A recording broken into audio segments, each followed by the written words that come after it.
Hello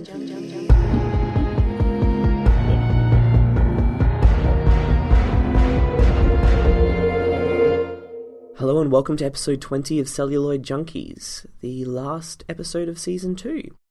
I'm Luke Kane and I am joined by my stalwart co-host Damien Heath. Hello, how are you? Good, how are you?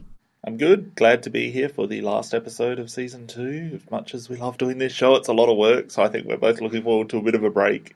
But a great film as well. This month we are taking to the highways of Florida with Patty Jenkins' 2003 biographical crime drama, Monster. When I was little, I had a lot of dreams. And I was always secretly looking for who was going to discover me. Was it this guy? Or maybe this one? You never knew. I lived that way for a long, long time, dreaming like that. But one day it just stopped. I'm kind of broke right now, so I'm just trying to make some cash somehow. Well, maybe I can help you out. By the time I met Selby Wall, all I wanted was a beer. Can I buy you that drink?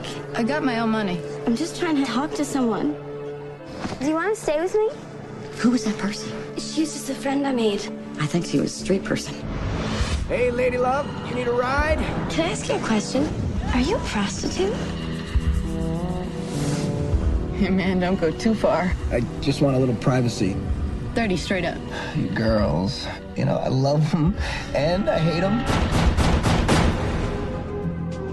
Where'd you get this car? I just borrowed it. Life was funny. It's also strange how things can be so different than you think. You okay? I got everything going for me. I'm not a bad person. I'm a real good person. Police urge anyone with any information about these crimes to contact your local authorities. Lee killed that man. What do you think? You're never gonna understand it, so you gotta trust me. I got it under control, man. She's all screwed up. I was raped and Peter was gonna get killed. You can't kill people. Says who? You knew. No. Shelby. This is your deal. They're coming for us. They got nothing. They're not even looking. There's a whole world of people killing and raping, but I am the only one killing them. Yes. People like me and you go down every day. The thing no one ever realized about me was that I could train myself into anything.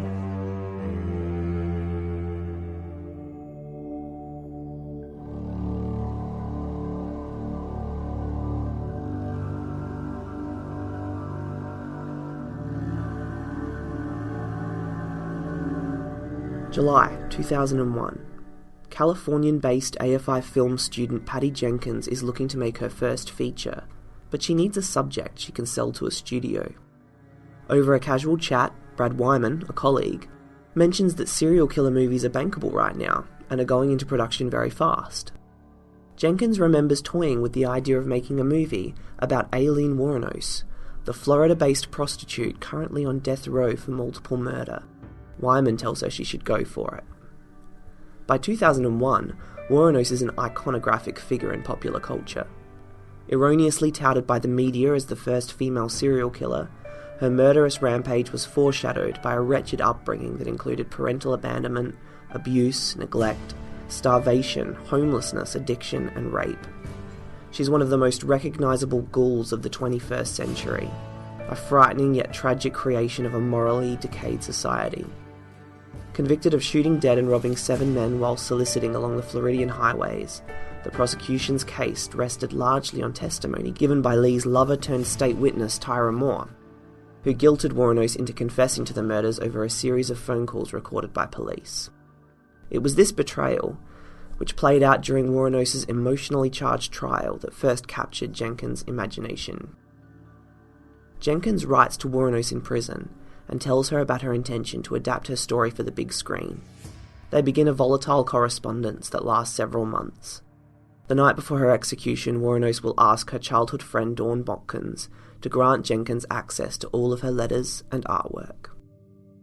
Wyman introduces Jenkins to some money men, but they are interested in turning the Wuornos story into an exploitative movie of the week. Jenkins' ambitions are loftier. She declines these offers and asks Wyman to produce the film himself. One evening, she catches The Devil's Advocate on television and is captivated by the young blonde actress in it, Charlize Theron. In her gut, she knows that Theron could play Wuornos, but she will ultimately audition over 50 actresses for the part.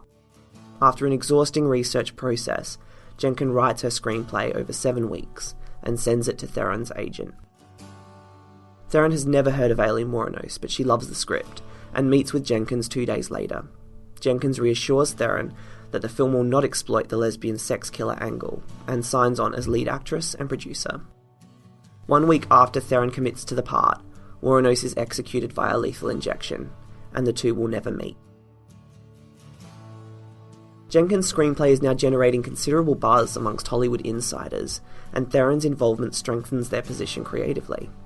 Christina Ricci signs up to play Taria Moore, Wuornos' parasitic girlfriend, but the character's name is changed to Selby. Lawyers insist that under no circumstances can Wuornos' on-screen girlfriend resemble the real Taria Moore, who is liable to sue. Jenkins raises the $5 million budget and the 28-day shoot begins on the 4th of February 2003 in Florida. To play Aileen, Theron gains weight, shaves off her eyebrows, wears makeup to age her skin, prosthetic dentures and contacts to darken her eyes. She studies Nick Broomfield's documentaries on Wuornos to capture her mannerisms and speech patterns. Many of the bars and woodlands in the area are actual places Wuornos frequented, and some of the extras who actually knew Wuornos have a hard time looking Theron in the eye, so uncanny is her resemblance to the convicted killer. By the time shooting wraps, Jenkins has racked up $80,000 in credit card debt. After a smooth editing process, the film is screened at the AFI Film Festival. Newmarket Films acquires distribution rights and the film premieres in the US on the 17th of December 2003. The movie becomes one of the most hotly anticipated of the season, largely due to Theron's unnervingly cogent performance and remarkable physical transformation. The director comes under fire for her decidedly sympathetic portrait of a convicted killer.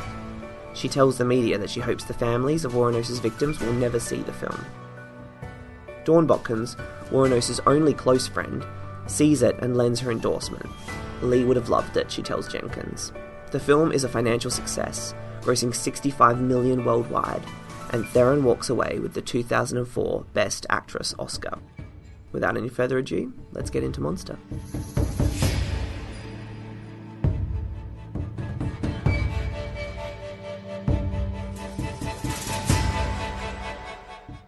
So Damien, tell me about your first experience with Monster. So correct me if I'm wrong, but I think we both saw Monster independently of each other. I saw it because you told me to see it. Right.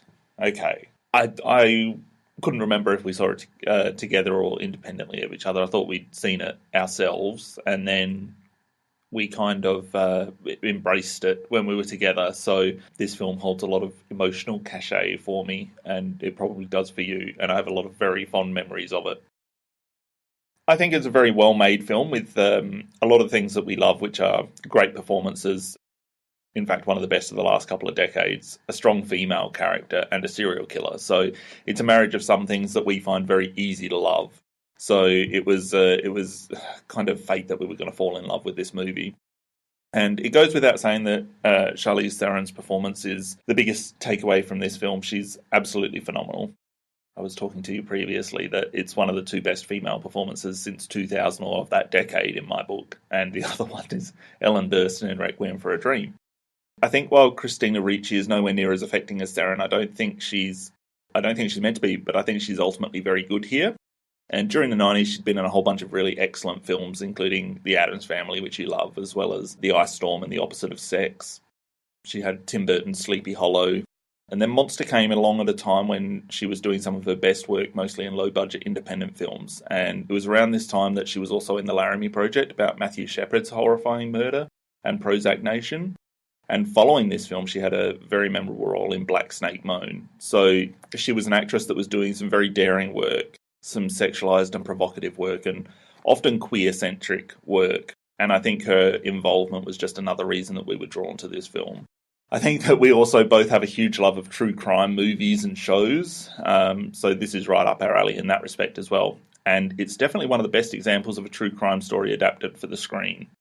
It's intense and unrelenting in both its language and its violence, a lot of which is very confronting, and a lot of it is close to home for an LGBT audience. And yet, at times, this film is also really beautiful in its depiction of humanity.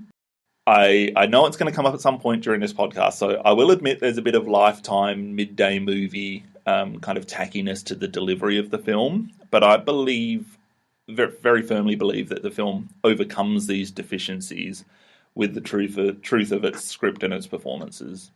I remember when Monster came out, and I remember the buzz that was around it. And one thing that I heard about it, because I think I just turned 18 or 19, and I didn't have a lot of experience with really adult films. I kept hearing about this rape scene in it. And rape scenes just put me off. Like, I'm scared to see a film that has a rape of a woman. I don't like to watch them. And so I didn't watch it. Even though I was sort of interested, I just didn't watch it. And then we were together, and I think it must have been would have been within a couple of years of us being together, that you said you have to see it. And so I watched it with you. I loved it. I was just devastated by it. The rape scene that I was frightened of, I was right to be frightened, because that's the most unpleasant moment in the film. That's a really hard moment, and you never really... I don't think you ever really get over that after that happens. It permeates the rest of the film and everything else that happens. But what surprised me about it was that it was a love story. What draws you into the film is the juxtaposition of Selby's world colliding with Lee's world. It's sort of like middle-class suburbia colliding with somebody who was born on a roadside, and you just want to know what is going to happen here. You know, it's the tension of those two worlds coming together that's really fascinating at first. It's one of these doomsday character studies. So the character here does not shape her own destiny. Destiny shapes the character. And that's true from the first frame. There's this sense of fatalism about it, that this is only going to ever go one way. Set against Lee's optimistic voiceovers, which demonstrate an almost comical lack of self-awareness. It's really moving to see someone who you can see. I mean, even their complexion. You know, Selby's got this pure white alabaster skin, and Charlize Theron just looks like leather. I think the idea that Lee has these notions that she's going to have this white picket fence and this family, and her ambitions are so humble and modest and, you know, ordinary. But we can see her, and we can see that that's not in her destiny, it's not in her future, but she can't see that. And that's what's truly touching about Monster and about watching this character for me. When they first meet in the bar, I think that's a really interesting scene, because at first you've got Aileen, who's going to be such a physical character throughout this whole movie. She's a big person. She commits murders. She uses her body for sex. And yet it's Selby who approaches her and kind of pushes her to sit with her and have some drinks with her and then go home with her. It's only in that scene that this kind of stuff happens, because I feel like Aileen needs to be coerced into doing some of this stuff, needs to be forced to do this. She looks, and obviously she reacts at one point, just... homophobic. Well, yeah, not even just that, but she's timid in her response to Selby at this point. And then those roles are going to be reversed at one point, and it's not going to be Selby chasing Lee, it's going to be Lee chasing Selby for the rest of the movie. Yeah. But that first scene is really interesting, how it's it sets it up differently than it's going to continue going. So I guess that's one way that you're drawn into feeling sorry for Aileen, because she's kind of drawn into this relationship that she was going to walk away from at the start of the movie. And both characters enter into that scene kind of fledgling. Selby is in a situation where her family are trying to get her to go straight and narrow. They're trying to fight off the lesbian thing. And Lee has just come from wanting to kill herself, but she wants to spend her last $5 because otherwise she blew a guy for free. So they both enter that pub with absolutely nothing to lose, and where their life are teetering on at a crossroads, and they both just hang on to each other. They become each other's way forward. Okay, suddenly there's a future, but it's only with each other at this point. And that's another reason why you're just so compelled by the romance. What's interesting is that Selby is an awful character, really. She's very weak and parasitic and kind of has her head in the sand, and she's just this whiny, sulky thing. And she uses Lee. She's a user, yeah. And really, we shouldn't be rooting for the relationship, but we do. And I think that that's because of the performances and the writing. But you don't so much, I don't feel you root for the relationship, but you root for Aileen to get something out of life. And she's put all of her stock in the relationship, so that's what you have to root for. Yeah, that's true. I don't think you're rooting for it for Selby. Because for Lee, her only real chance of happiness is with Selby, so in that sense you root for the relationship. Yes, but only on behalf of Aileen. When the physical trouble came along, let her clean the streets, and then we'll pull her in. But that's how come why. there was so much physical trouble because it was all in 1 year? 7 people in 1 year. Oh well. But why not say now? Because I'm out of retaliation for taking my life like this and getting rich off it all these years in total pathological lying. Yeah, thanks a lot. I lost my fucking life because of it. Couldn't even get a fair trial. Couldn't even get a fair investigation or nothing. Couldn't even have my appeals right. You sabotaged my ass, society, and the cops, and the system. A raped woman got executed. It was used for books and movies and shit. Ladder climbs, the election, everything else. I got a big finger in all your faces. Thanks a lot. You're an inhumane bunch of fucking living bastards and bitches, and you're going to get your asses nuked in the end. And pretty soon it's coming. 2019, a rock's supposed to hit you anyhow. You're all going to get nuked. So, obviously Monster was predated by 2 Nick Broomfield documentaries, which both of us saw and loved. The Selling of a Serial Killer in 92, which was, I think, about a year or 2 years after her initial arrest. And then The Life and Death of a Serial Killer, which was the year that she was executed, 2003. No, she was, so she was executed 2002, wasn't she? And 2 very different movies. Yeah, well, I rewatched them for this podcast. I've always loved them. I think they're brilliant. So the first film really it follows Steve, who was Wuornos' original lawyer, and he's just this buffoon. And Aileen, who's this sort of sappy-headed Christian woman who legally adopted Aileen. And they act as a go-between for Wuornos to try and bulk the filmmaker out of $25,000 for an interview. They're essentially just trying to profit off of Wuornos' crimes. It also explores how Wuornos' arrest was compromised by law enforcement and her lover, who were caught brokering deals to sell the rights to her story to a film production company.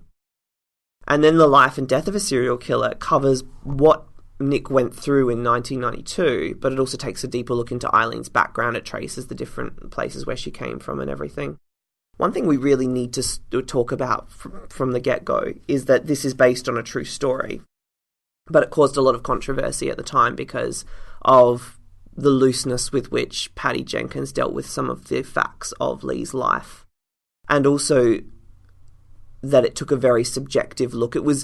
Monster is, I think, the way Lee would have her life story be told, but it might not necessarily be the truth of her life. We'll disagree a little bit later.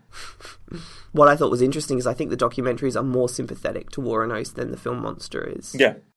She's surrounded by parasitic lawyers, governors who are building their re-election campaigns on her death, and money-hungry Christians looking to make a buck. So Wuornos emerges as the only truth-telling one of the bunch. She looks practically heroic next to these slimy, disgusting people who are around her, which is pretty incredible considering that she's murdered 7 men? 7 people, yeah. That we know of in cold blood. She was convicted for 7 deaths. Was she convicted for 7 or was she convicted for 6 because one body was never found? That's right, I think so, yeah. She has a weird kind of charisma. She talks straight, she makes up words, she's got all of those mannerisms that you see Charlize Theron do with, the moving of the head to get the hair back. And she's got those nuts eyes that open up and her eyes look just completely black. It's uncanny to see the real Aileen Wuornos and then to see Charlize Theron as Aileen Wuornos. It is just honestly one of the most amazing transformations. I mean, there are still movies today that come out that are based on real people that are nowhere near as accurate in their physical depiction of someone. Yeah. And for someone who has so many little physical characteristics like Aileen, it just seems like so much harder to get all of that correct, and yet it's been done. Even though she was touted as the first female serial killer, which wasn't true, but she is definitely an aberration. It's not something that we see often, and she wasn't a thrill kill kind of killer. She killed to rob, and she killed basically as a means of survival. Or in self-defense, depending on who you believe. It's interesting that most serial killers feel empowered by their crimes, afterwards, and they relive them and everything. Lee Wuornos seemed to be, at least in the way that she's portrayed in Monster, she was diminished by every crime. She grew weaker. And what's interesting about the real Aileen Wuornos is that she had a kill kit. So she didn't have a bag labelled kill kit. No, She might have had a few things that she took out to assist her in the clean-up of the crime scene. Yes, and also when they... Just regular household products that I assume a lot of our listeners carry around in their cars or purses. And she had a storage facility, and when police went in there, she indeed did have trophies from all of her victims. She had things like fishing poles and stuff like that she'd taken from all of their cars. So she did fit the profile of a serial killer, but not in a standard way. A lot of this stuff is semantics. Like, to say someone has trophies from their kill. A trophy is an ear that you keep. A fishing rod that somebody who's poor and has no money steals is potentially a meal that they're going to sell at some point. Yeah, I suppose that's true. So I feel like, yeah, you can make a case that this fits a typical serial killer profile. She took trophies from her victims and she had a kill kit, but you use that language, it sounds like it. If you use a different kind of language, it sounds like, hey, this is just a normal person doing not normal things, obviously very abnormal things, but there is a reason of survival behind each of these things. And I know I'm going to sound like I'm really sympathetic to Aileen Wuornos, and I probably am in a sense. But at the same time, there's a language that you use that, not you particularly, but, true crime documentaries and such, there's a language that's used which indicts or convicts someone based on the language that they're using. Whereas if you used a different language, you tell the same story, but without that prejudice. That's true. And I agree. I'm probably going to be a little bit more objective about Wuornos, only because I am reluctant not to be, because this is someone who ultimately did go out and murder people. And yeah, and you have looked at more. You've read Sue Russell's book, Lethal Intent. You have looked at more documentaries. You've looked at more sides of the story than I have. I've seen the two documentaries. I've watched the film Monster many times. And that's about the extent of my knowledge of Aileen Wuornos. And, I'm not without sympathy for her. You listen to what happened to this woman in her life, and it is horrifying. And a lot of that the film doesn't go into. Mm. I ultimately think it was a really good choice of the filmmaker not to include it, to just focus on this one period where the killings began. Our viewing of Monster is definitely informed, or it's in sync with the documentaries. They're great companion pieces. Yeah, they are. If you'd seen the documentaries and you went, oh wow, I wish they would turn this into a movie, well, they did. Here's Monster. Yeah, and it's a great movie.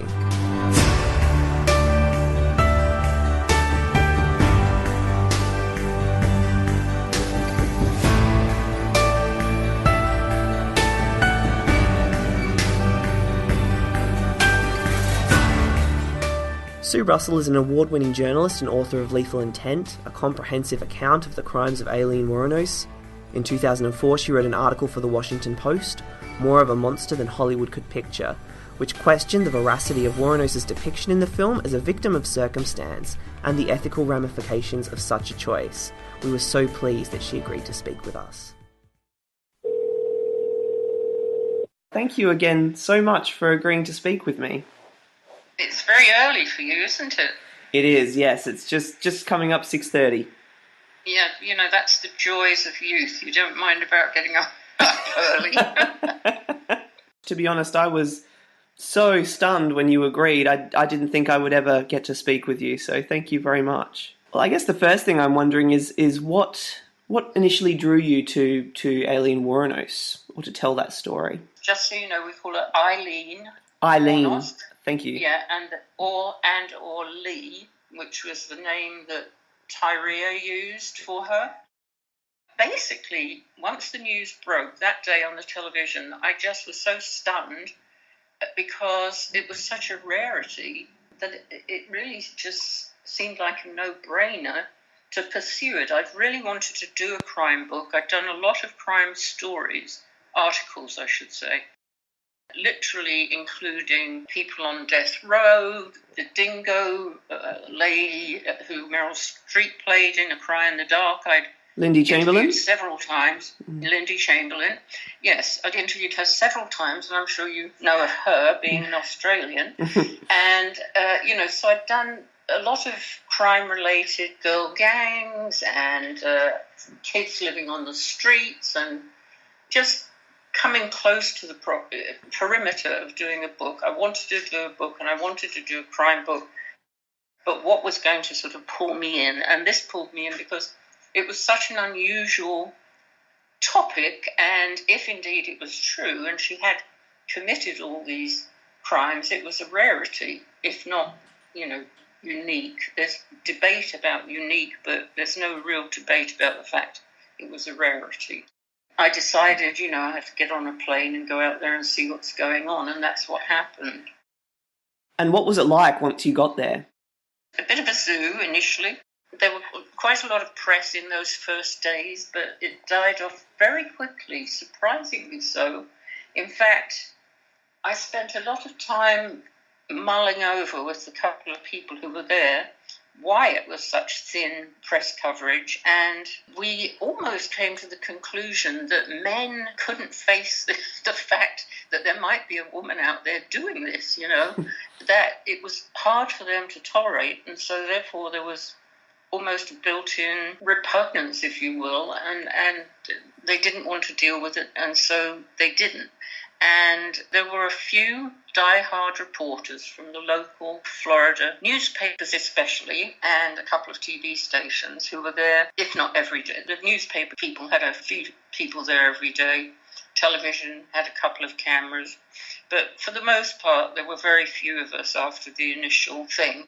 I was surprised. I thought it would have more solid coverage ongoing because it was such a dramatic story. Maybe you're right. Maybe it was just the fact that because it was a woman, it was something that wasn't palatable to men, and therefore I suppose not reported as much. Yeah, I thought maybe they couldn't tolerate the thought that, especially those who might have considered picking up a woman on the highway, they would be vulnerable in a situation like that.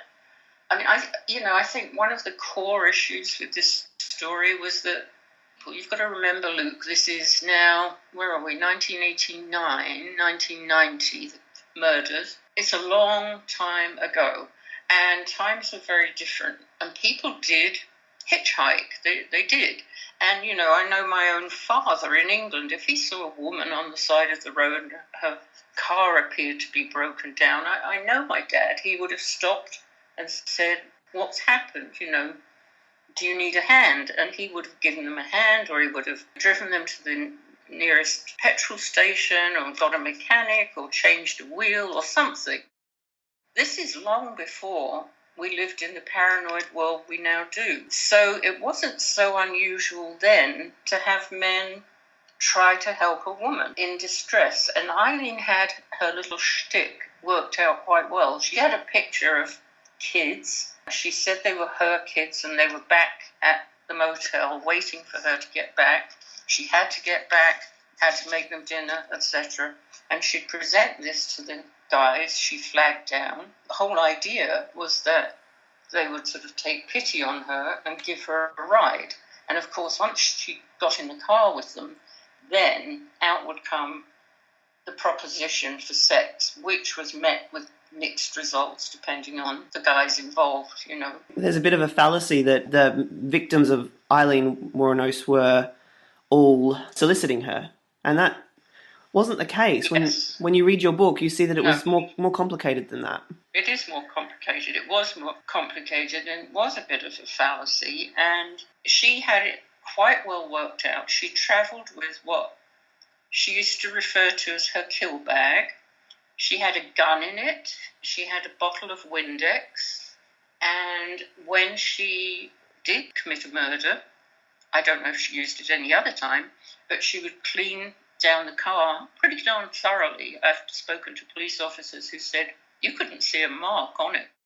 Now, who goes around with a bottle of Windex, you know, if they're just minding their own business and not doing anything nefarious? So I personally think that she figured out which guys she was going to go after. She somehow ascertained which guys had a fair amount of money on them, and those may have been men who were heading home for the weekend with their paycheck. It may have been men who were heading up to Daytona Beach, the party town, you know, and we're going to have a good time. But eventually I was able to ascertain that most of these guys probably had at least $300 or $400, maybe as much as $600. There were one or two we weren't sure about. But, you know, I think that she probably questioned them in such a way. I don't know what she said to them, but somehow she figured, okay, this is a good mark and I'm going to go after it. And those were the people she targeted, and I think that's really what it came down to. It was interesting. I saw in a documentary on Aileen in which you were one of the featured guests, you acknowledged that she did have a terrible upbringing, but that was no excuse for what she did, that there was people who'd had just as terrible upbringings and had gone the other way. And I still believe, you know, that's true. And we see that with males too. One of the things that has continued to bug me about this story is the way that nobody cares what happened to a male serial killer. I'm one of them, by the way. But nobody much cares what happened to a male serial killer when he was a little boy. But they care a lot about Aileen, and what you get is a lot of people showing great sympathy for her. And, you know, she had no other choice. She had no opportunity to have a different life. This was the only path she could have taken, etc. Not really. I mean, that's not really true. There was a gender bias thing going on that I found really quite intriguing, given the way male serial killers are treated and the way Aileen was treated, along with a few other females we know of, you know, at the time. That's the way it was. There was a difference there, and it wasn't the worst childhood in the world. When I talked to Arlene Frawley, who adopted her for mysterious reasons, strange reasons, not mysterious, that sounds nefarious, I don't know that it was, but mysterious reasons, you know, religious woman, etc., spent a lot of time with her. She told me that Aileen was made to eat a baked potato that had been thrown in the trash in the kitchen, and that was, you know, terrible abuse. Well, you and I know much, much worse goes on in terms of abuse. So I don't know how badly she was abused, but I do know she had a rotten childhood. She was screamed at, shouted, given the belt. She was thrown out in the fields, essentially. There were woods near the house, and she was sort of tossed out there and told to just, you know, get out of the house. And so the kids had built a fort, which I don't know what you would call it in Australia. I'm not even sure what we would call it in England, but they took bits of wood and planking and stuff and made themselves a little hideaway, and they'd go sit in there because it's freezing cold. I mean, Michigan in the winter is bloody cold. She was part of this, and that was terrible for her because the other kids they would participate in these kissing games, and she was always on the sidelines. No one wanted to kiss her. No one wanted to cuddle her. They would accept sex from her. They would buy sex from her for a packet of cigarettes or some beer or whatever. So that must have been terribly painful to her, we have to assume. But I don't think that you would ever have found her with cigarette burns on her, for example, or some of the marks that people who work in child welfare would probably associate with child abuse. So my co-host Damien has just walked in. Do you mind if he sits in and asks you a question? No. Hi, Damien. Hello, how are you going, Sue? Thanks again for joining us. You're welcome. Nice to hear two Aussie voices in one day. That's nice. I hope you have no problems deciphering what we're saying.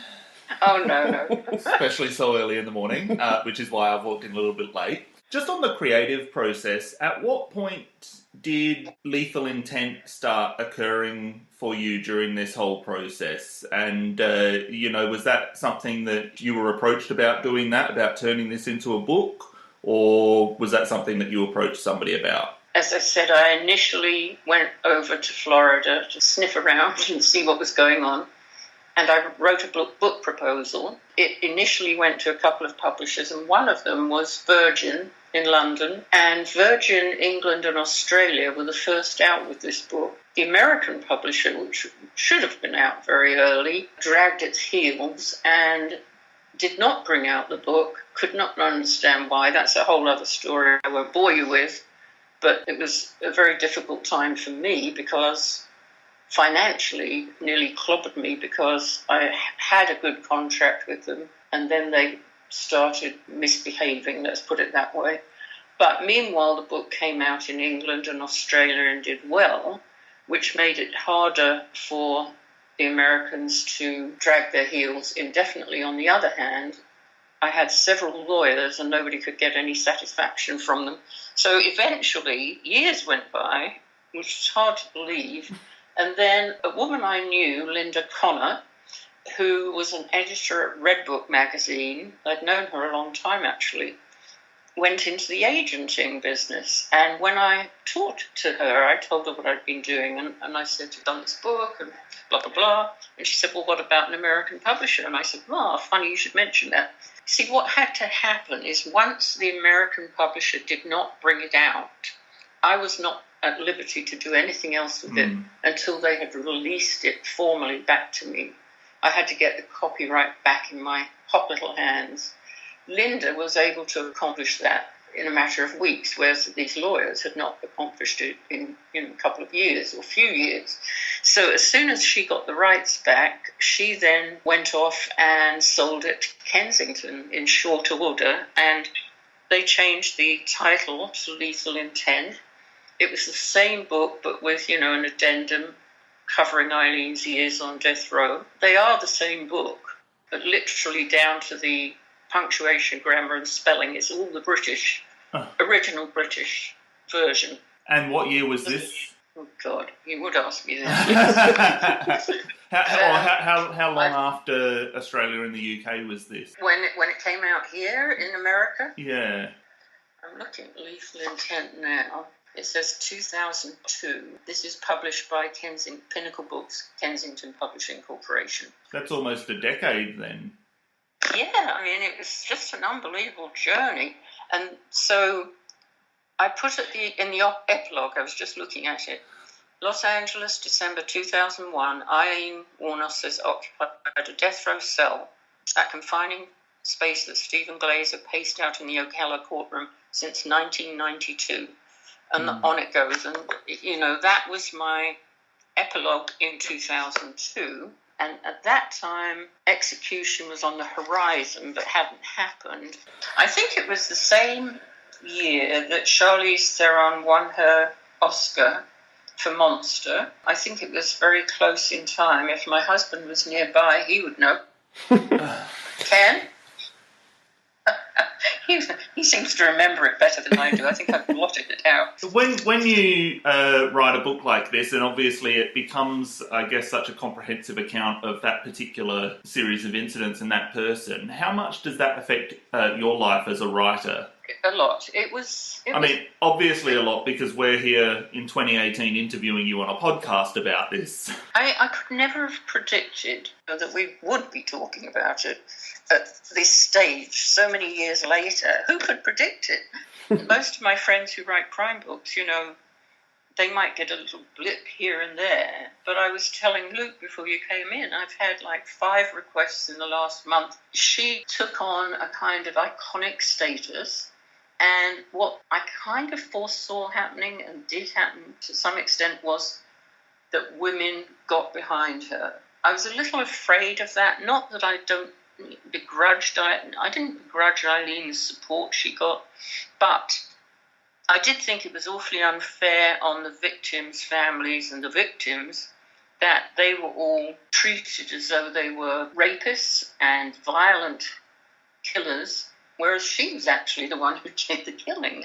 Let's not forget, she was the one who took their lives. It's such a strange, aberrant case. The fact that she was a woman, the fact that she was a prostitute, the fact that she, in her initial trial, gave a very, very graphic, detailed account of being raped by her first victim. Well, you know, what you have to remember is this. When she was interviewed by 2 police officers in what we call her confession tape, which was a 3-hour interview with investigator Larry Horzappa, who worked the Richard Mallory case, and Bruce Munster, who worked a couple of the cases, she did not accuse Mallory of rape or of abuse of brutality. She didn't mention being brutalized. It really wasn't until after, I guess it came up in appeal, did all this come out. It was so bizarre. We all sat with our mouths hanging open because there had been no mention of any of this prior to that. But there were other things that didn't make sense about it, okay? She made it sound as though, and the movie, by the way, and this was why I got cross with the movie made it look as though he raped her and tied her up and brutalized her. In actual fact, what happened was she got off the first shot into his right arm, which here in the States means he was in the driver's seat. He was found with his trousers done up, his belt done up. That was the first bullet. There were 4. He got out of the car and sort of staggered. She got out of the passenger seat and ran around the front of the car and said, no, you don't move, you don't move. This is by her own admission, by the way. And she then pumped 3 more bullets into him. And ultimately it was the 2 in the lung that were fatal. And the first bullet kind of went from one side through the shoulder on into the lung. So it was one of those situations where the bullet makes a journey that's doubly damaging, So it was a very different scenario. That being behind the wheel of a car, what you've got that bears that out is you've got blood on the back of the car seat. Now, the scenario painted in Monster didn't match that at all. I haven't watched Monster in a long time, but I know when I first saw it, I was like, what? What am I watching here? This makes no sense. So if you look at Monster, you'll see a very different scenario. Okay, so let's just assume, for example, that he did rape her the way she claimed. Who do you know that is raped and brutalized and is bloodied and bleeding from her orifices, vagina and anus, as she described when she finally took the witness stand, and who then stops to take his money? The victim would get out of town fast. You wouldn't linger and start pulling around with his clothes. That didn't make sense. The possessions that she buried of his, that she hid behind his car, the fact she went off in his car and dumped it somewhere, and close behind it she put the vodka bottle, the glasses they'd been drinking from, and various of his possessions, and eventually his possessions into a storage locker. The stories just didn't match up. It illustrates a level-headedness that you wouldn't think that somebody who'd just been brutally attacked would possess. Right, and if you watch that scene in Monster again, you'll say, no way, she would have done that. Aileen claims she was tied to the steering wheel with leads from stereo speakers. That didn't work either because, strange though it may sound, we reporters sometimes do some strange things. And I actually started, getting in my car and fiddling about with my position and seeing, with my hands held to the steering wheel, could I wriggle into such a position where I could be raped like that? And the answer was no. You can try it for yourselves. That sounds like a fun experiment. We'll do it after the interview. Yeah, and make sure you take photos. No, but I mean, it just didn't make sense. It did not make sense. What she said didn't make sense, and it just didn't tie up. She accused Larry Horzappa of pressuring her into saying stuff before the tape went on. Well, in actual fact, on the confession tape, you can hear the confession begin on tape. You know it's just beginning from the way he carefully worded it to make sure there was no question of this very issue. Wanted it very clear. This is the beginning of our discussion with Aileen Wuornos. And it is very clear in the confession. She did search Richard Mallory's pockets, And she got the keys and she took his truck and off she went. And she threw cardboard over him and a bit of old carpet and left him there in the woods where he would have been pecked by the birds had he been there long enough. But in the trial, what was very important, people always ask me, well, how come they were allowed to ask her about all those other cases? There's a law called, commonly known as similar fact evidence, and the judge decided that the cases were similar enough that he was going to let them all in. And in that confession tape, which was very hard for them to edit, and you guys know this because you're editing tapes all the time, it was very hard for them to edit it so that they could get through what they wanted to get through. But she admitted that she was pissed off at Dick Humphreys, who she shot 7 times, because he was gurgling and would not die. Richard Mallory took, I think it was 10 to 20 minutes to die after the 4 bullets went into him. She claimed she killed Richard Mallory because he didn't want to take his pants off. He wanted sex without his pants off. That was her first claim in the confession. This is before, a year later, claiming he attacked her. Didn't want to take his pants off, thought he might not pay her, did pay her, but thought he might ask for the money back. So you see, we've got 2 quite different versions, 1 year apart. Eileen's sympathisers love to point out that Richard Mallory had served time for, yes. I think it was aggravated rape? Eventually I got the records. It took me a long time, but I did put it in the book. It was 1958. He was a married, acne-plagued 19-year-old, just a few days shy of induction into the army and very stressed out at the time. His crime was breaking into a woman's home and trying to assault her. When she resisted, he fled immediately. He pled insanity and was convicted of housebreaking with intent to commit rape and assault and sentenced to 4 years in a Maryland psychiatric facility. Now, when he was there, a doctor examined him and found he had poor control of his sexual impulses, and he had strong urges to have relations with different women despite having a wife, etc. And he was diagnosed with, I quote, personality pattern disturbance, schizoid personality, end quote, and he was deemed a, in quotes, defective delinquent, end quote, and confined to the Patuxent institution. He told the psychiatrist he had no hope for the future, nothing to live for, no use to anybody. He thought his wife would be better off if he were dead. He had a job at the institution for a while. He backslid a bit in 1960 after making a molesting gesture. This is the wording from the report that I got. A molesting gesture towards the charge nurse with sexual intent, end quote. I don't know what that means. You don't know what it means. It could mean 2 fingers and fuck off, right? Yeah. Could be anything. Early in 1961, he escaped from the institution but was brought and returned there very quickly.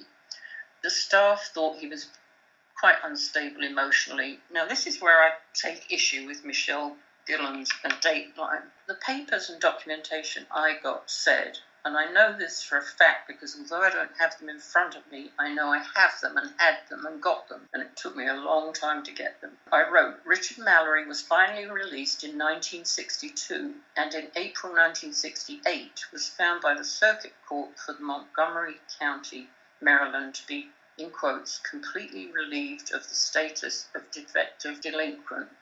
Now, here's where I take issue with Dateline. We know he was convicted and sentenced to 4 years. In April 1968, he was completely relieved of that status of defective delinquent.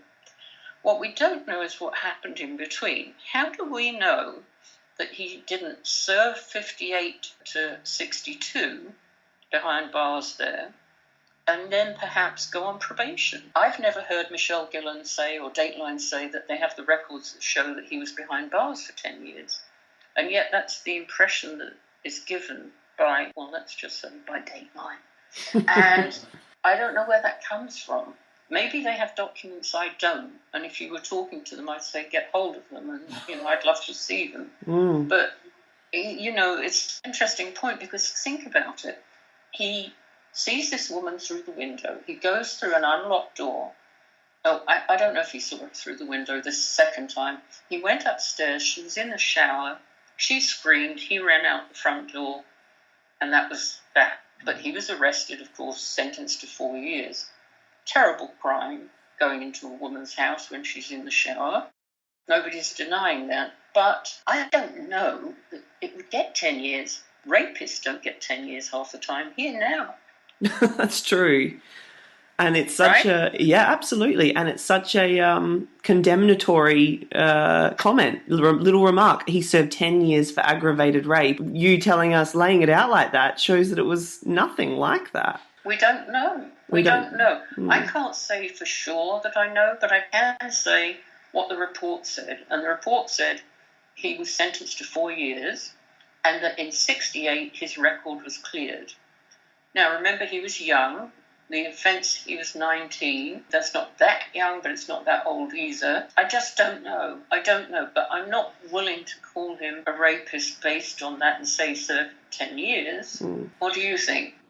No. And also what's interesting is in the 20 or 25 years that we're in between that and him encountering Aileen Wuornos, by all accounts, he was a fairly stable, consistent person. He'd picked up prostitutes before and there hadn't been any problems. He owed money. I mean, he was behind with his bills. I have been heard to say he didn't do anything else, and people say to me, that you know of. And I say, okay, fair enough. That I know of. That's true. That I know of. But there's nothing else on his record. That much we do know. I mean, Sue, this is probably a really impossible question to answer, but why do you think that Aileen went from years of hitchhiking and hooking to turning quite suddenly into a killer? She was diagnosed more than once as a borderline personality disorder. She had other diagnoses, and one of the things about borderlines is fear of abandonment. If you pick up a book about borderline personality disorder, you'll see fear of abandonment is their biggest fear. I believe that when she met Tyria, she thought she'd got a mate for life. And she was so afraid of losing Ty that she did everything in her power to keep her. So I started to plot out the dates, and it was very, very interesting. Richard Mallory was murdered within a few days of Thanksgiving in 1989. In 1989, Sandy Russell, no relation to me, went over for Thanksgiving dinner in their trailer. And Sandy was a very pretty young blonde, straight, worked at the motel with Ty. And Aileen, I think, was very threatened by her. And she went out, she murdered Mallory, she came home, she had money, she said, look, we can go to Disneyland, look, we can do this, look, we can do that. Suddenly she had mega bucks, okay? She had thwarted the growing likelihood that Ty might go back to her home state. She had basically kind of hooked her into her life again. Yeah. So then we fast forward again to the next summer.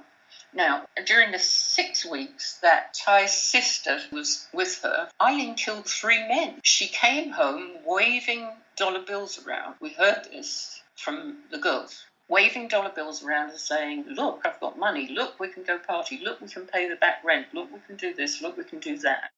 Again, she was very afraid that the sister was going to drag Ty back to Ohio with her. She missed her.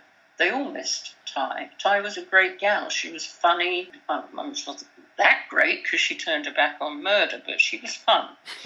And she was frightened to death that she was going to drag her home with her. She killed 3 men in 6 weeks. Now, that is incredible acceleration, even for a male serial killer. If you look at the timeline, and I had a big timeline on my wall, much like I'm sure the FBI does when they're doing their plotting, and you look at the locations and you look at what was going on in their lives, and I just started to put 2 and 2 together, and it all began to make sense that these were times in her life when she felt under extra threat, and she had to do anything she could to stop that happening.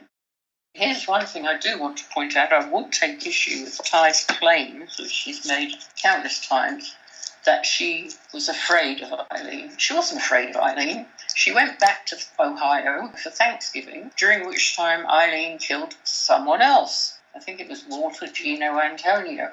And then came back down to Florida. Now, if she's that afraid, why did she come back? Yes. No, it sounds like that might have been a convenient excuse as to why she didn't report the crime, or that she knew about the crime. Right. There's a bunch of stuff there that's a bit off. I talked to Robert Ressler. He's unfortunately now deceased, who was one of the first profilers who set up the behavioural science unit at the FBI. And he said, if there are more like Aileen, then we have to throw out the books and rewrite the whole profiling business, because there are no others like Aileen. But look at her this way, and we're probably getting near the end, so I just throw this in at you. But look at her this way.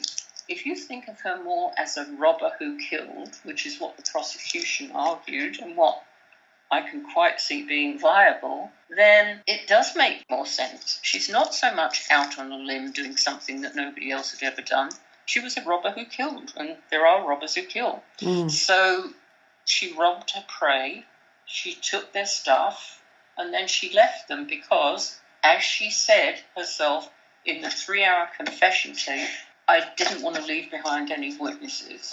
That's not a quote, but those were the words, I mean, one of the things that certainly separates her is that she didn't seem to take much of a thrill out of the act of killing. That, as you say, it was sort of just like a practical necessity in order to rob them and not leave behind any witnesses. And in that sense, she's separated from Ted Bundy's and Jeffrey Dahmer's, who were far more involved in the act of killing. I agree with you. I mean, we'll never know for sure. And I did look into studies that, I think one was done in Australia that I mentioned in the book maybe. But anyway, they've tried to study, women's levels of arousal when they're committing acts of violence. I mean, there was a woman in the US called Carla Faye Tucker who admitted having an orgasm when she killed someone with an axe.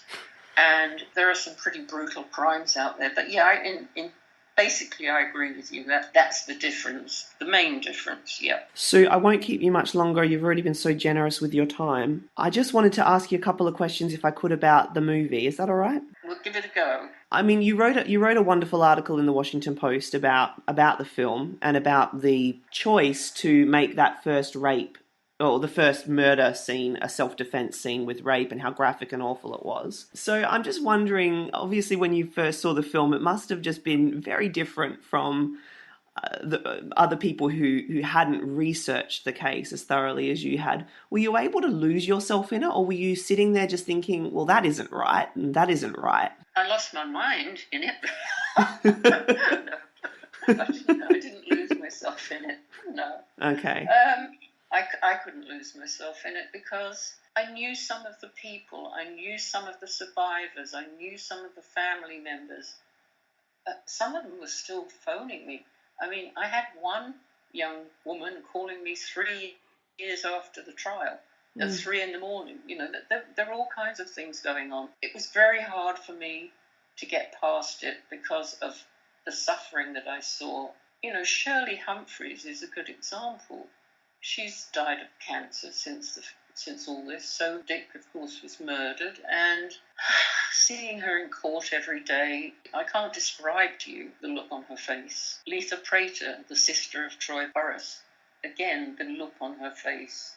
Those will never leave me. I'm still in touch with Letha. I spoke to her a week or two ago for about an hour, and we're close. We'll always be close. We're bonded by this tragedy, so no, I couldn't detach myself. So your article, I suppose in a way you were advocating for them, weren't you? Yeah, I've never been able to stop advocating for them, Luke, because I feel somebody has to, don't you? Absolutely, absolutely. And it is something that's missing not only from Monster, but from many, many different pieces of media that are about Aileen. There's so much fascination around her, and there's so little spoken about the actual victims of the crime.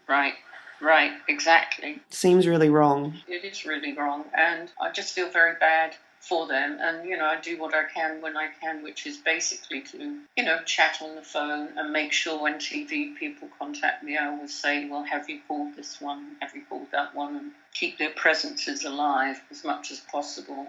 keep their memories alive. Thank you so much for speaking with me and being part of the show. You're welcome. I'm out of here.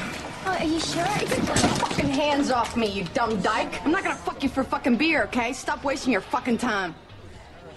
I wasn't trying to fuck you. I just wanted to talk to you, and I thought that if I bought you some beer, maybe you'd talk to me.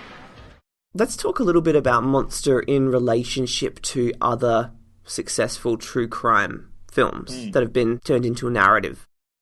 Films like Zodiac and Snowtown are probably two really memorable good ones. I'm going to put aside the whole TV movie, Ted Bundy, Jeffrey Dahmer sort of movie of the week stuff, and I'm talking about serious films about killers.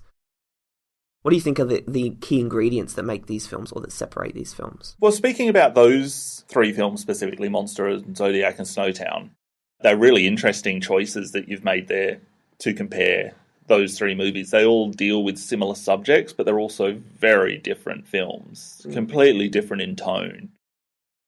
Zodiac, first and foremost, is a big, glossy film, and in fact, David Fincher needs to kind of intentionally make his film look down and dirty and gritty to achieve that effect. Whereas with the other two films, Snowtown and Monster, it comes far more naturally, and it's probably hugely due to budget. But it's not to say that Zodiac is any less successful, because it's my favourite David Fincher film, and I think it's utterly brilliant. And there's some sequences in that are more nerve-wracking than anything in Monster for me.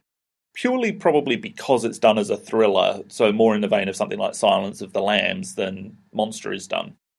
And on the other hand, I think Snowtown is really just distinctly Australian. And I think the great Australian films all have a style of their own that Hollywood has been unable or possibly unwilling to replicate. And that style is just, it's slow, it's lyrical, it's meditative. Films where you're forced to comprehend human nature through an emotional lens rather than it being beaten into your consciousness. So Snowtown in that respect is a lot like films like Picnic at Hanging Rock or Somersault or Wake in Fright or Walkabout or Hounds of Love from last year. They're all kind of waking nightmares is how I would describe them.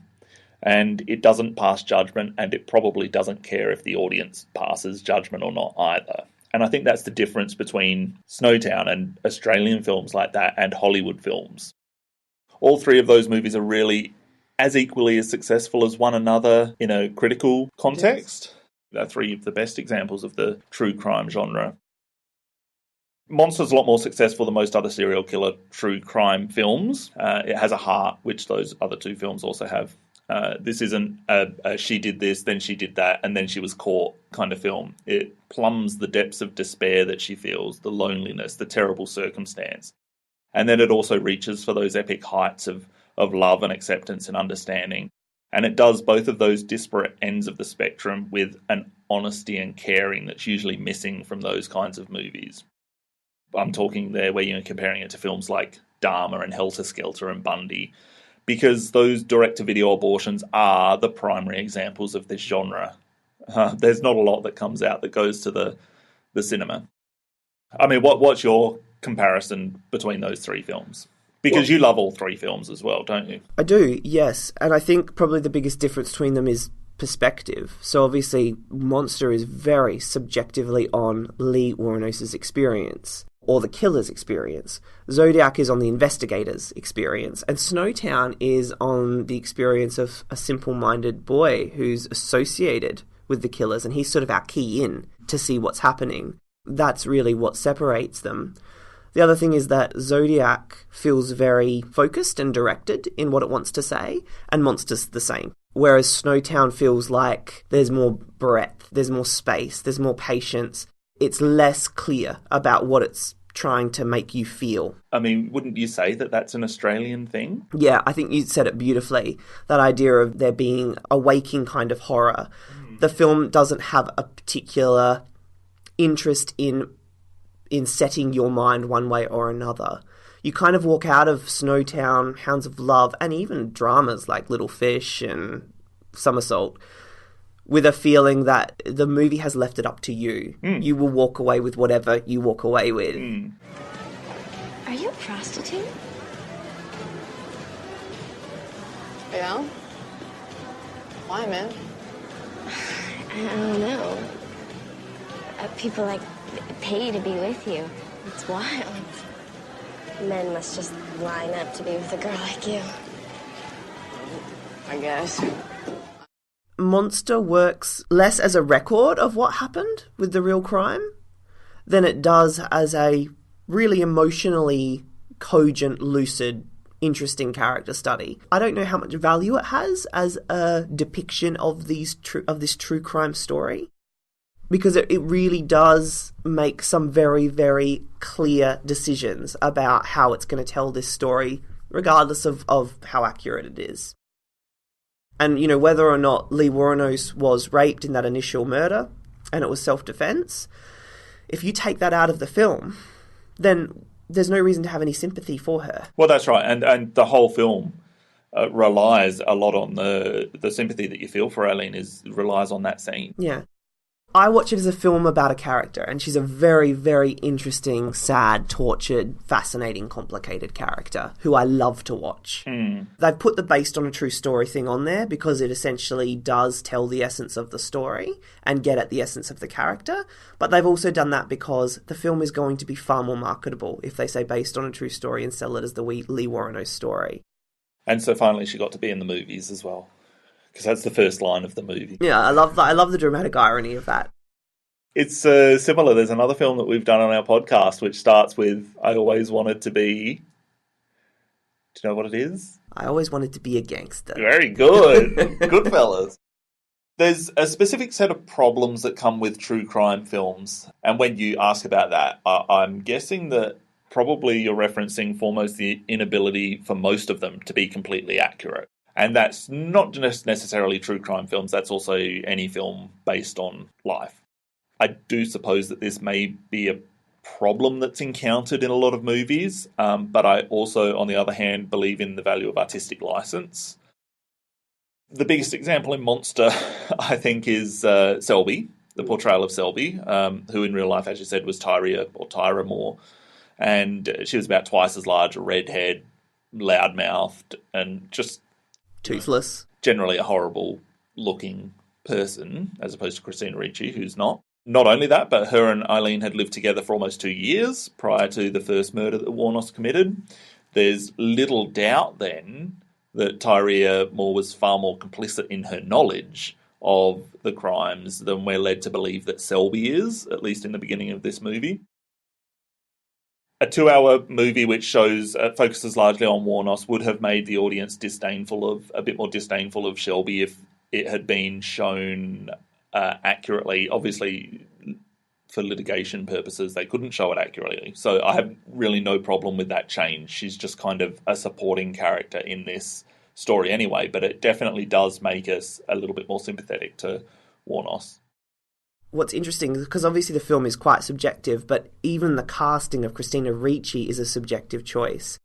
Jenkins said she didn't want to cast someone who looked more like Tyra, a toothless butch lesbian, for 2 reasons. One, she was worried that 2 oddballs would make the film look a little campy, like a little wiggy and a little campy. And 2, she wanted Lee's girlfriend to look less as she really did and more like Lee's idealised view of her. So she wanted to make her look cute and innocent and sexy, which is how Lee thought of Tyra, even though Tyra wasn't on the surface any of those things. A couple of times it moves away from Wuornos and gives us some non-subjective scenes. So the examples of this are when Selby tells her aunt that she's moving in with Lee. And then there's another scene which I find especially jarring, which is where the witnesses to the car accident help police sketch the suspects. That scene could have been dropped. Well, I think both could have been dropped. I mean, I don't mind the scenes with Selby, and it does give us a little bit more sympathy for her, which the film's desperately in need of, because she's unlikable for a lot of the film. Those 2 scenes stick out for me a little bit, and I'd rather that they weren't there. The other thing is that as soon as the film, because Theron is so compelling, the minute that the film moves away from her, we sort of move away from the movie a little. Yeah. She really needs to be there. Yeah. But I mean, look, it doesn't hurt the film for me. They only last a matter of minutes in the film. But I just think it's interesting that she chose to break away from the subjective way she was telling the story, particularly for that witness scene, because we don't need it. Yeah, no. The film doesn't really do much to help us understand how the police caught her. No, it would be fine if they just showed that scene where Selby's watching the TV and their sketches are on the... That's news. right. So are you saying that you killed in self-defense or in cold blood? What do you... Because you've changed your story. I'm just trying to... What are you talking about? Change story on what? No, about whether it was self-defense or not. I'm not going to say it. I'm not going to get in depth about my cases, Nick. I'm on my way to the chamber. Nothing stopping it. You can believe it or you don't have to believe it. That's up to you, man. Put a big question mark on your film. What was interesting about her crimes was that it was a .22 caliber, and most people don't commit murder with that. It's sort of a defensive weapon. Mm-hmm. So that made it very interesting. That's how they were able to then link the other murders and go, oh, we actually have a serial killer. So her first crime was committed with a weapon that is not necessarily used to kill someone. You wouldn't buy that weapon in the US to go to say, oh, I want to commit a murder. What's good for that? That is very interesting. Yeah, and that's why she had to shoot them 7 or 8 times, because the weapon just simply wasn't strong enough. And I heard those guns hold 8 or 9 bullets, the ones that the particular one that she was using. Yeah. There's obviously a case to be made that Wuornos turned to murder after she was raped and beaten by Richard Mallory. She was acting in self-defense, and I think that's believable in both the film and in real life. The film hinges a lot on that scene. If you take the film as without any knowledge of Wuornos, then you would definitely feel a sympathy for her regarding that. Whether or not that sympathy stays with you for the rest of the movie, I guess, is an individual experience for everybody. If you don't believe that all of this happened as Wuornos says it did, then in real life, I guess that you have to look a little bit further for justification. She never met her father, who hanged himself while in prison while serving a life sentence for raping a 7-year-old girl. She was sexually abused by her grandfather. She was raped when she was 13. She had a child when she was 14 who was put up for adoption. She dropped out of school, left home, began working as a prostitute following the death of her grandmother. Her grandfather later committed suicide, and her brother died of cancer. So I'd probably kill someone at that point as well. That sounds like a pretty bad, 15 years of life. And after her first killing, it's very possible that she continued to kill because she had a very real fear that Tyria Moore was going to leave the relationship if she couldn't be supported. Her prostitution was the only way of providing that support. However, following the altercation with Mallory, she was probably physically unable to engage in some of the same kind of sexual acts that she had been able to before. That was her profession. So it was easier to kill someone. And I would say, removing the fact that this person has worked as a prostitute for so long, you're still going to have some kind of physical and emotional reaction to being raped. So if that happens, I don't think it's unusual that she wouldn't be able to go back into that situation willingly. I guess some of what we see in the movie with Aileen trying to move away from prostitution, trying to support her in a different way, is a kind of post-traumatic stress reaction to what's happened to her in the film. And I think that's very genuine. It's like with every murder after that rape, she's projecting herself back into the survival mode she switched into during the initial rape scene. And then with each murder, we see her trying to convince herself of something that's irrational. So, that her life is in danger, or that the man that she's with is bad, he's a child molester. That seems like a fucking child molester. And you can just see her, trying to, convince herself. What's the joke that she says? Oh, you fuck your kids? I fucking laugh my ass off every time she does that because it's so awkward. No, my favourite laugh moment is when she says, fuck you, Leslie, and always will be. Fuck you, Leslie! Which she ad-libbed, apparently. This is an interesting area that we're getting into, which is about this idea of the doomsday narrative, and that Wuornos is definitely presented as a victim of the world and everyone. We see her being victimised by her clients, one of whom rapes her, the workforce, like that really complacent, smarmy lawyer who laughs her out of his office. He probably shouldn't have done that, but that's kind of, when you wish you could say something to your boss, but you can't, so you dream it instead. You get those scenes in movies, the daydream where you punch your boss and say what you really think. That's kind of what somebody wishes they could say to somebody who walks in and thinks that they have qualifications for a job that they haven't worked for the same way that everybody else has. We see her being victimised by the cops, like the one who takes her underground and blackmails her into giving him a head job, and then her girlfriend, Yes. Selby. So from every conceivable angle, this woman is being treated like a piece of refuse. The triggers that drive her to murder in the film are the trauma of that initial rape, but also her love of Selby and rejection. She wasn't trying to hide things. Most killers will make sure they've got away with something, and they'll do a plan, and that'll be enough for them for 6 months because that's what they set out to do. Whereas she didn't get that satisfaction from these crimes. She didn't go back saying, I've killed someone and I'm satiated for the next 6 months. No, she was quite sensible about it. I mean, she removed fingerprints from the cars. She didn't go out to bars and get drunk and start spilling her guts like some people do.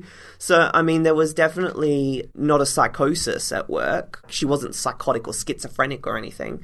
She managed to keep her crimes covered for an impressive amount of time, really. But I don't think anything that we've said here is a justification for that very real, very final act of killing, merely presenting the possible and plausible reasons that Wuornos could have turned to murder in her own mind. And, throughout most of the murders, we see her using these irrational justifications for it. So we have the initial one with the child. He's a child molester because he made some comment about wanting to be called daddy when she had sex with him.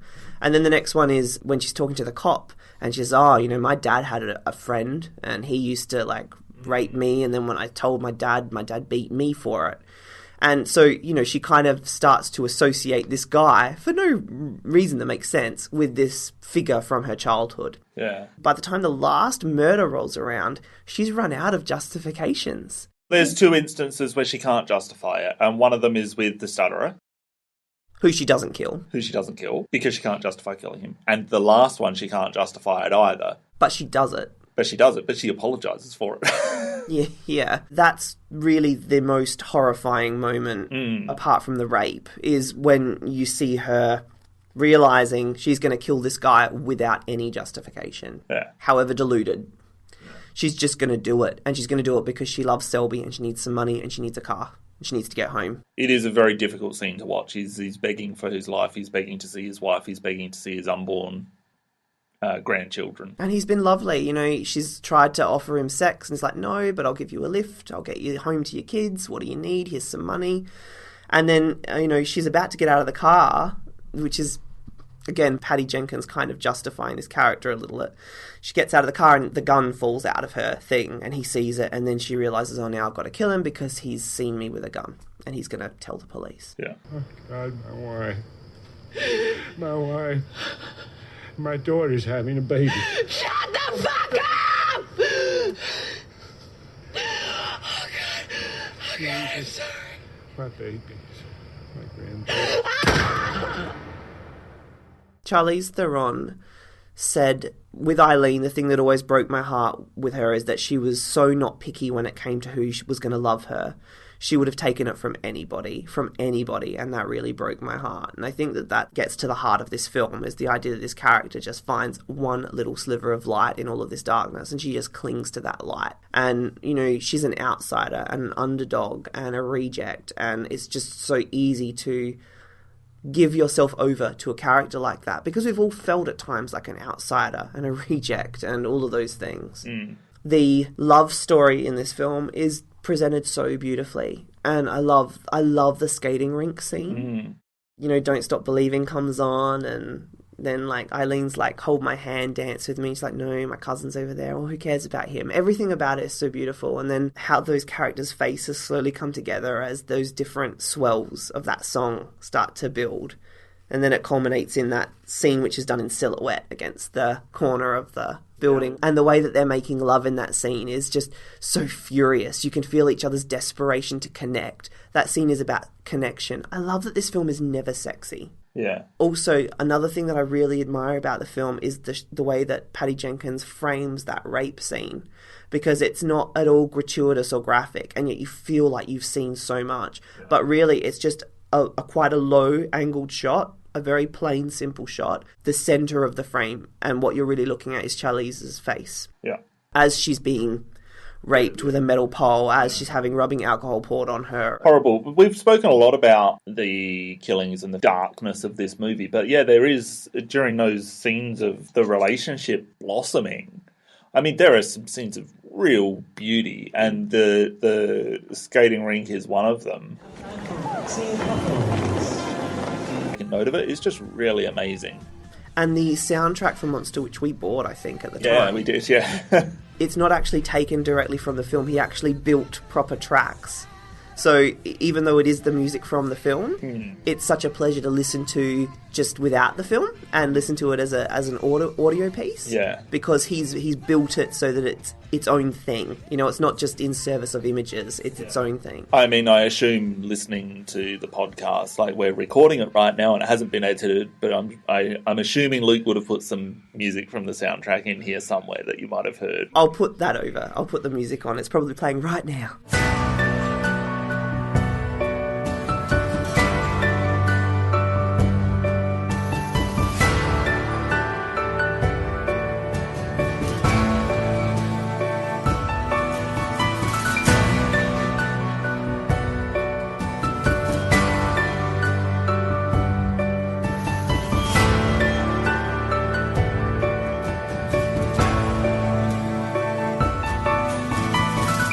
Romance recurs a couple of times, and there are a few moments where it pitches in such a beautiful way. And the second time is really with the Ferris wheel, which is one of the most beautiful moments in the film, because it's, again, a moment where the film is contrasting Eileen's perception of what's happening with what we're seeing happening.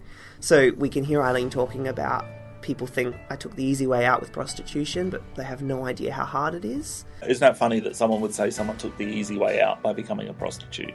Which people do say that. I guess that's so horrible. And yeah, it feels truthful when she says it. You know, you recognise it. I've heard conservative politicians or people like that say that. But also she's saying, I loved her. And as we're watching her watch Selby, you know, she's kind of, you want to go to Fun World? We'll go to fucking Fun World. She's taken the woman she loves to where she wants to be.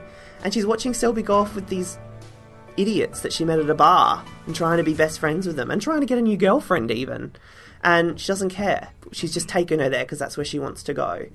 And then when Selby's friends kind of say, no, we're not interested, Selby finds Aileen, who's on a roller, like on one of those little roller cars things, and says, come on, I want to ride the Ferris wheel. And Lee looks so happy to have been chosen to sit next to her on the Ferris wheel. Set to that music as they're going up, and Lee's already told us the story about how she had this Ferris wheel as a kid called the Monster that she always wanted to ride, and that when she finally got on it, it terrified her and she threw up and she was scared. The idea that she's now on this Ferris wheel and you can see that it's making her nervous to be that high, but it's also kind of counteracted by the fact that she's sitting there with this person that she loves, who loves her back. And what that means to this person who's been searching all her life in a dark well for something like this and has finally got it.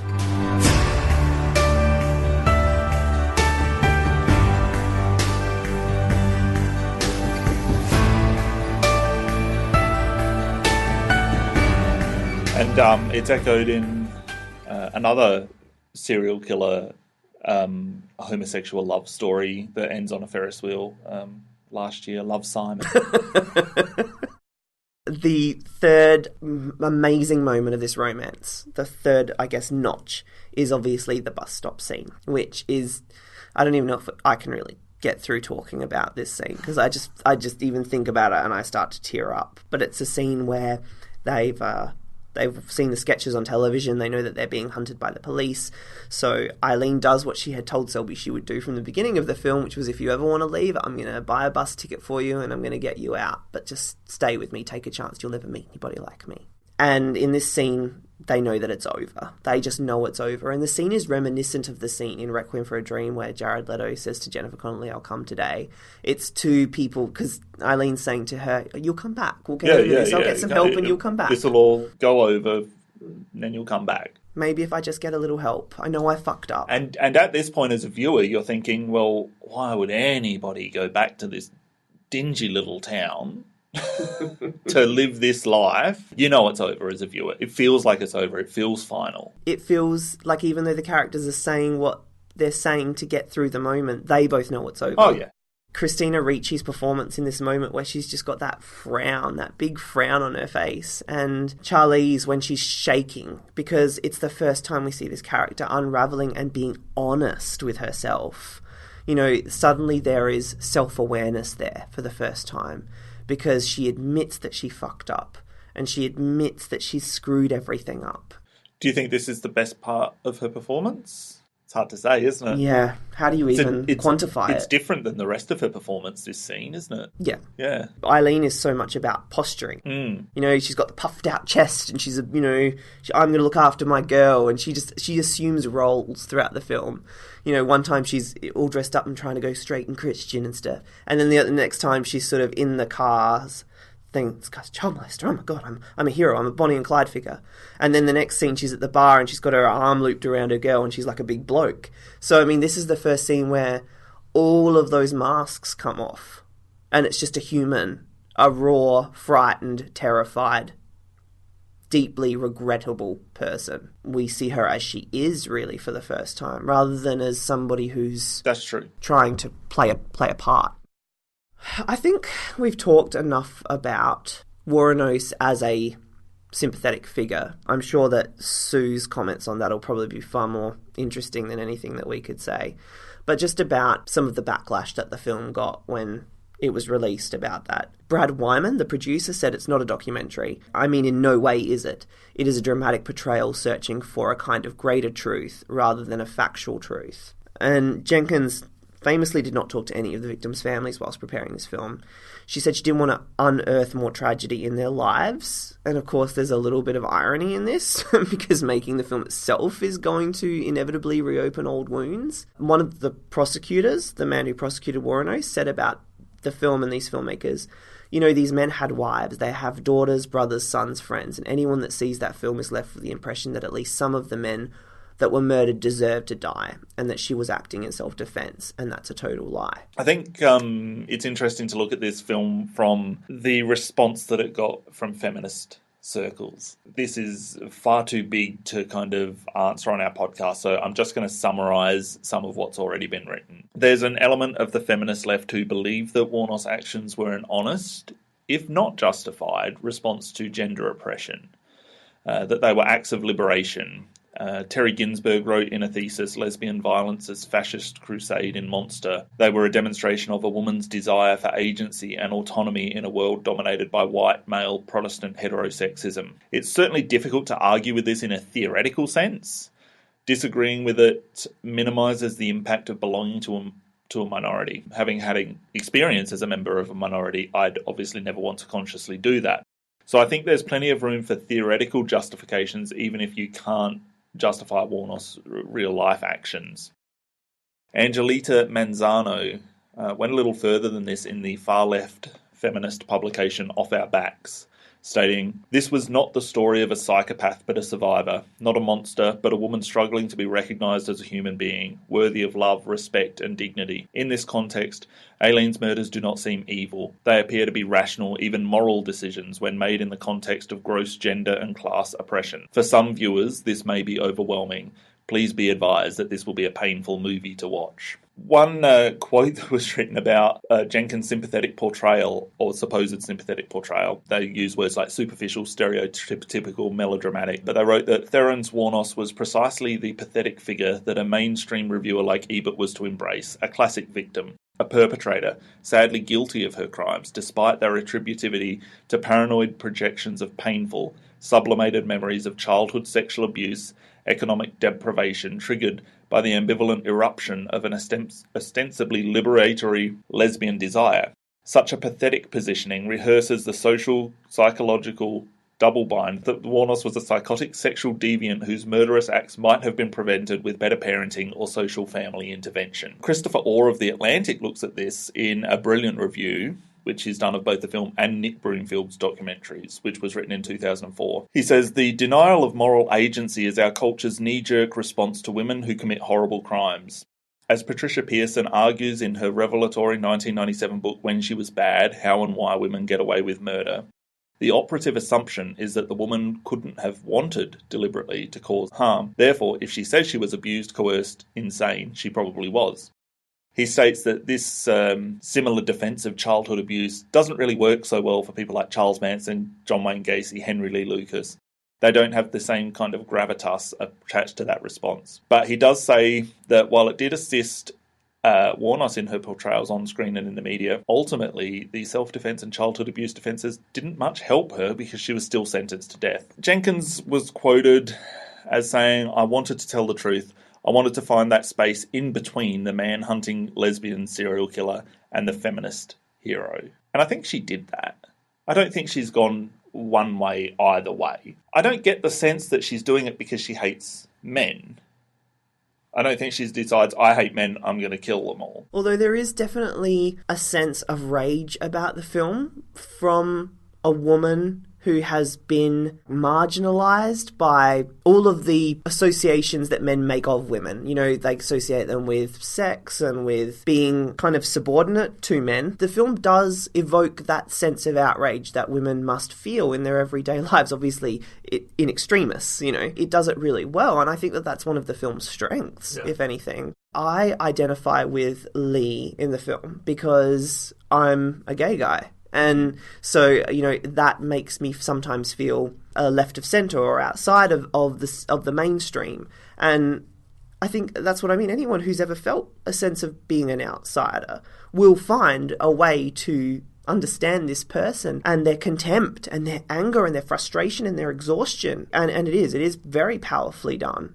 There's an argument that could be made that making her human is a little misogynistic because it's almost saying that a woman can't be just a cruel, demented, strange figure on screen, that we need to justify her because women are the finer sex and they ultimately just want love and they want this and they want that. This isn't a film like Taxi Driver where you watch Travis Bickle and go, I understand his reasons, but he's mad. He's not a nice person. Lee, throughout the whole film, even though she does terrible things, there was the opportunity for her to be good. Deep down, there is someone who would really like to have a nice life. Travis Bickle doesn't get that out. Lee does in this film. And so then there's that question about, well, is that because she was a woman? Is that why they made that decision? You look at another performance like Annie Wilkes in Misery. They don't justify you know, she's just batshit crazy scary, and she's a figure of fear and a figure of menace, and Lee Wuornos is just not that. It's something else. It's another animal. It's really interesting to discuss. I don't have enough education or enough experience to really weigh in on it, but I think it's really interesting to think about. Listen to me. This is a once-in-a-lifetime opportunity. Give me a week. You want to go later, I'll buy you a fucking ticket, okay? I'll take you there myself. Just give me a week. You'll never meet someone like me again. Lee Wuornos was diagnosed as having borderline personality disorder, and that's an illness that usually develops in a person's teenage or young adult years. And by the end of Lee's life, she was exhibiting symptoms of schizophrenia and psychosis from having been on death row, having spent, I think it's 24 hours a day for 12 years in solitary confinement. Some of the characteristics of it, someone who's unable to regulate their emotions, which we see in the film, prone to a fear of abandonment, which is the whole reason for everything that happens in the film, relationships, which are unusually intense and unstable. Sufferers are often deeply insecure about themselves. They are prone to taking risks and acting impulsively. It's a high risk for suicide and drug alcohol abuse, and we see both of those things in this film, and they're unable to control their anger. In respect to that illness, certainly Patty Jenkins and Charlize Theron create a very, very convincing portrait of somebody who has this condition. I agree with you, yeah. We see Lee believing herself to be intellectually superior and above the law, and she says things like, who the fuck knows what God wants? You know, people kill for politics and religion every day. Says who? I can kill people. We definitely see her as a victim of circumstance, but Lee never sees herself as a victim. But she does at one point when she has that conversation with Bruce Dern. Yeah, well, Bruce Dern, who's a Vietnam veteran, says that they're both victims of circumstance, essentially. And you can see that when he says that to her, that she's kind of clocking on to that for the first time. Yeah. But until then, she doesn't ever see herself as a victim, and we do. This is, again, comes back to that lack of self-awareness, which is what makes the character so touching. Some people are so honest that they refuse to accept that something has happened to them for some outside reason. They think that I'm the reason there's something that's happened in my life that I have not responded to in a particular way that has made me do this and this and this. And so they just say, well, I've got to make money by, in her case, becoming a prostitute. And so she does it. And it's just a natural kind of evolution of her life. Whereas there are some people who say, well, this injustice happened to me. Something breaks down at that point. They become unable to take some kind of accountability. There are people who live on their excuses. Yeah. It's funny, we get the feeling that Selby is that sort of person. Don't actually ever really see her do it, but we certainly get the feeling that... There's a horrible scene in the film with Selby, and it's really difficult to watch. Aileen has higher hopes for herself. She hopes to get away from prostitution. She says, I'll go back to it. It's all I've ever known. Who am I kidding? I'm a hooker. And Selby says so half-heartedly, I can look for something. Yeah, yeah. You know? She doesn't mean it for a second. Oh, it's so horrible. You just want someone to give Aileen a break. Yeah, that's right. And in real life, Tyria was a maid, and she worked on and off throughout all of knowing Lee. So the film definitely, in that sense, takes creative license with giving her a real motive. Another thing that happens in the film, but it's never really discussed, is that we see her get more and more dependent upon alcohol. Yes. You know, like the last scene where she kills that guy. She's so drunk when she gets in that car. Yeah. And then, you know, we see her on the street and she just starts to look more diminished. And there's that scene where Selby comes into the hotel room. She's like, hey, baby. And she's sitting on the table. You know, the character actually gets less and less sober as the film goes on. Do you think part of that is because she can afford it? No, I think that it's because she's just not coping with herself. And what she's done, or at least that's how it makes me feel when I'm watching the movie. And I just think that Theron is amazing at modulating how drunk she is throughout this film, and it's something else that she's doing that you're not noticing because she's already doing so much.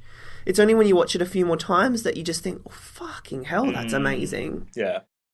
She has a lack of empathy, but it's because she's convinced herself that her victims are bad people and that they deserve to die, that she's cleaning the streets, saving their future victims from being victimised. To feel empathy, she would have to admit that they didn't deserve to die, and she can't do that without impugning herself. Yeah.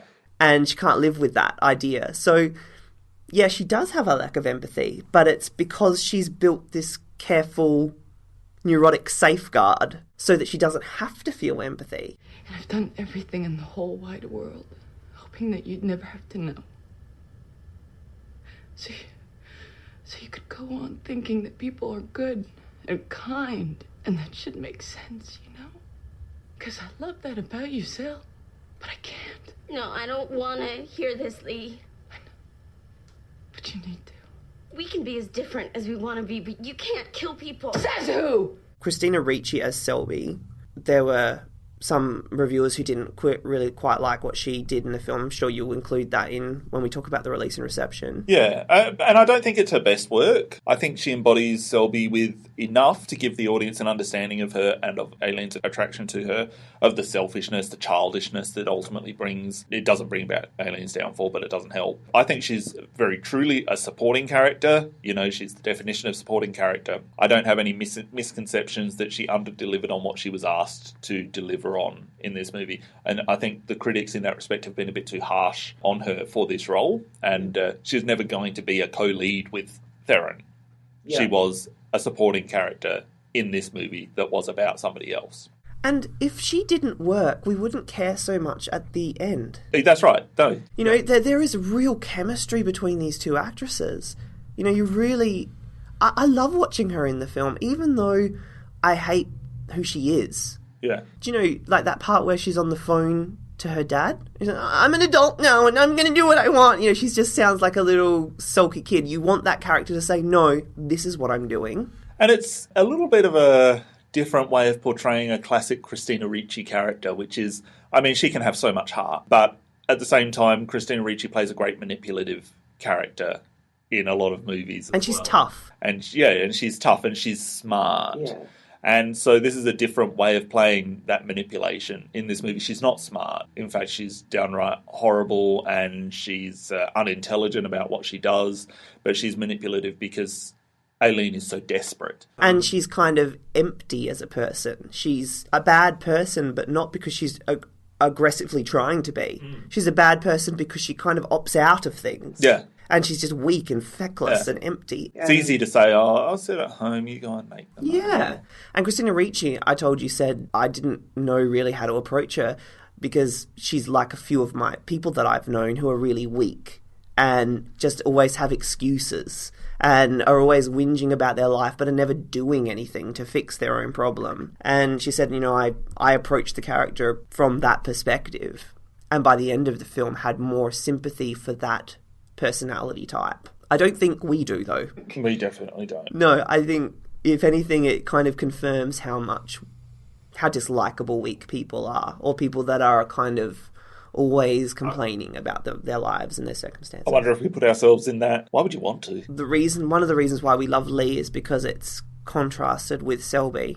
Yeah. And Lee is an optimist, and she's a mover, and she is someone who takes charge. For better or worse, and very often for worse, but at least she takes charge, and she has real agency. One reason that we don't completely ever shelve Selby is because she is the only person in the film, apart from Bruce Dern, who only has maybe 2 scenes, she's the only person in the film who looks at Lee and talks to Lee like she's a person. Yeah. And that means a lot to us, because we see Lee as a person, but no one else does in the film. Yeah.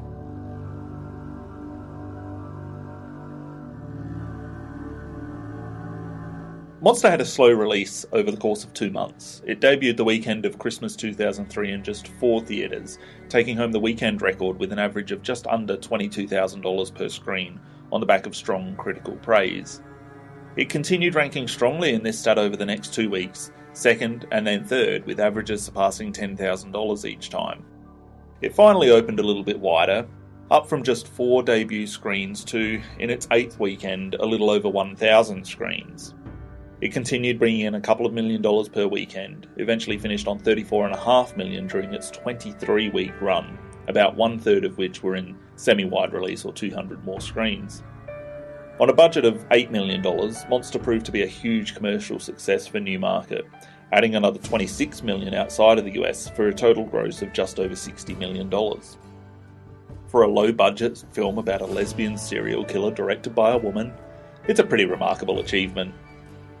Among films with LGBT themes, Monster ranks 13th all-time for box office, ahead of such recent critical successes as A Single Man, Carol, Milk, Dallas Buyers Club, Call Me By Your Name, and the Best Picture-winning Moonlight. Monster is also the highest-grossing film of all time about a real-life serial killer, narrowly holding off 2007's David Fincher thriller Zodiac and Fox's big-budget Jack the Ripper biopic From Hell. Critically, Monster currently holds a rating of 81% on Rotten Tomatoes from a total of 186 reviews. This is one of the few instances where critics and audiences agree because the film holds exactly the same rating from 85,000 viewers. The majority of reviewers were overwhelming in their praise of Theron as Wuornos, even while thinking the film had its limitations. Roger Ebert gave the film his full 4 stars, and on December 30th of 2009, he ranked it the 3rd best film of the decade, trailing only Charlie Kaufman's Synecdoche, New York, and Catherine Bigelow's The Hurt Locker. He said, "What Charlize Theron achieves in Patty Jenkins' Monster isn't a performance but an embodiment. I didn't recognise her, but more to the point, I hardly tried, because the performance is so focused and intense that it becomes a fact of life. Observe the way Theron controls her eyes in the film. There is not a flicker of inattention, as she urgently communicates what she is feeling and thinking. There's the uncanny sensation that Theron has forgotten the camera and the script and is directly channeling her ideas about Aileen Wuornos. She has made herself the instrument of this character." Peter Bradshaw of the UK's Guardian newspaper said that the film had the energy of shocksploitation trash, coupled with the insights of shrewd psychological drama. I spoke about this review a little bit earlier, but it's so good that I want to quote a little bit more. Christopher Orr of The Atlantic had problems with the movie itself, but again praised Theron in her role. Though more than a few reviewers claim to have discerned hidden reserves in Theron from her roles in movies such as The Devil's Advocate and Celebrity, the truth is that over the course of her still brief career, she had shown little sign that she was destined for anything more than eye candydom. But in Monster, Theron gives a performance that is certainly remarkable. Much has been made of Theron's physical transformation, the weight she gained, the meticulously applied freckles and crooked teeth, but what truly impresses is the way she works from the outside in, discerning the character from the evidence of her body. Theron finds the weight of Wuornos' 2 decades as a prostitute in the extra pounds and layers of makeup with which she encumbers herself. The Joffrey ballet-trained actress conveys just the right discomfort in her body, constantly torn between rejecting her femininity and playing it up, her swagger half macho, half terrified. It's a triumph of method acting that falters only in 2 circumstances, in her voiceovers, wherein she seems to revert to the lovely, thin, uninteresting Theron of past performances, and a couple of key confrontations with Christina Ricci, who plays her young lesbian lover. Still, these are quibbles. Theron's performance is brave, and it is true. In a mostly positive review for the New York Times, critic Stephen Holden was astounded by Theron's makeover, but not as superlative in his praise of her co-star. He said the film is so determined not to sentimentalise the affair of Wuornos and Selby that it is shown as a sad case study of dysfunction and desperate codependence. The movie's biggest disappointment is the vague, unfocused performance of Ms. Ricci, an actress known for taking risky, unsympathetic roles. Here she seems somewhat intimidated by her character. Although Ms. Jenkins' screenplay gives her the seeds to create a complex portrait, Ms. Ricci resists plumbing Selby's selfish, shallow exterior to discover her humanity. Carla Mayer for SF Gate looked at the film on a different level from an LGBT perspective. She too had problems with Ricci. Monster contains a lesbian story free of titillation, and hooray for that. Instead, the movie focuses on the dangerous dynamic between 2 people who might have been harmless alone. Selby urges her lover to continue hooking to support them, even after learning that she has killed a man after he raped and beat her. The need to earn a living squeezes Wuornos into an untenable situation. No longer beaten down, and in fact emboldened by love, she reacts to degrading situations by robbing and killing men who pick her up.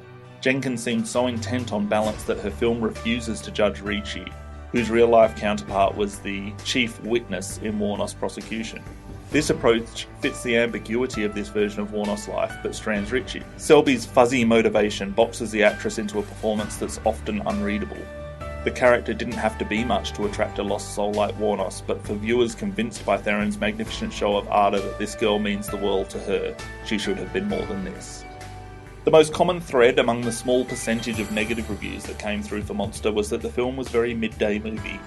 Jeremiah Kipp wrote a particularly scathing review for Slant magazine that argues for that side. Monster is pretty tepid stuff, conventionally told in a series of lifetime confrontations between Wuornos and her naive little girlfriend Selby Wall, Christina Ricci, a pallid Cupid doll next to Theron's shaggy Amazonian. The rape sequences feel like B-movie exploitation, aiming for tragic high art. The whole time I was craving Abel Ferrara and Ms. 45 star Zoe Lund to separate the naughty girls from the bad women. Theron and Ricci enjoy their game of sleazy dress-up, condescending to Hicksville without ever tapping into the desperation, humanity, or experiential knowledge of the oppressed. Instead, they resort to brute theatrics and futile Oscar baiting. Well, the Oscar baiting worked.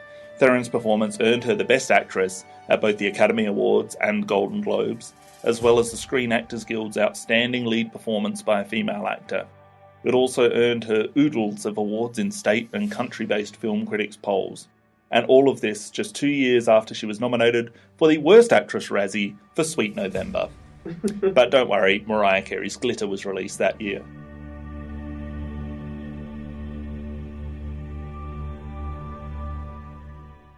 I think I've spoken to you before about how it does feel like a TV movie to me and how it's shot. Yeah. It even sometimes feels sitcom-y in that I feel like we go to the same setups, especially like, you know, the prostitute scenes.